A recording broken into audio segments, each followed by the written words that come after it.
ఈ కుట్రల్లో భాగంగా అబద్ధాలు ఎక్కువ అవుతాయి, మోసాలు ఎక్కువ అవుతాయి. ఉన్నది లేనట్టుగా చెప్తారు, లేనిది ఉన్నట్టుగా చెబుతారు. ఇవాళ మనం యుద్ధం చేస్తా ఉన్నది ఒక చంద్రబాబు నాయుడు గారు ఒక్కరితోనే కాదు.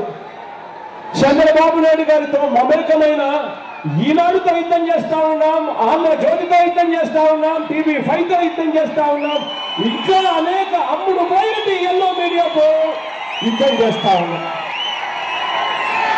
ఇవాళ జరుగుతూ ఉన్నది ధర్మానికి అధర్మానికి మధ్య ఇవాళ యుద్ధం జరుగుతూ ఉన్నది అన్నది మర్చిపోవద్దని కోరుతా ఉన్నా.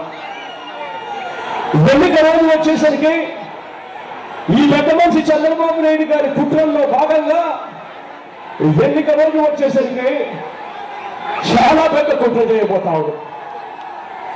ఎన్నిక రోజు వచ్చేసరికి ప్రతి గ్రామానికి ఆయన మూటలు మూటలు డబ్బులు పంపిస్తాడు. మూటలు డబ్బులు పంపించి ప్రతి చేతిలోనూ 3,000 రూపాయలు డబ్బు పెట్టే ప్రయత్నం చేస్తాడు ఈ పెద్ద మనిషి చంద్రబాబు నాయుడు గారు. మీ అందరితోనే ఇవాళ ఒకటే కోరుతా ఉన్నా, మీరందరూ మీ గ్రామాలకు వెళ్ళేటప్పుడు, మీరంతా మీ వార్డుల్లో తిరుగుతూ ఉన్నప్పుడు ప్రతి అక్కను కలవండి, ప్రతి చెల్లెమ్మను కలవండి, ప్రతి అమ్మను కలవండి, ప్రతి తాతను కలవండి, ప్రతి అన్నను కలవండి.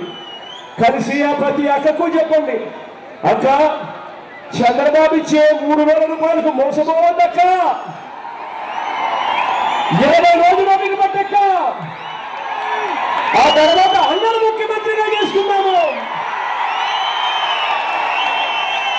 అన్న ముఖ్యమంత్రి అయిన తర్వాత మన పిల్లల్ని మనం కేవలం బడులకు పంపిస్తే చాలు. బడికి పంపించినందుకు అన్న ప్రతి అక్క చేతిలోనూ సంవత్సరానికి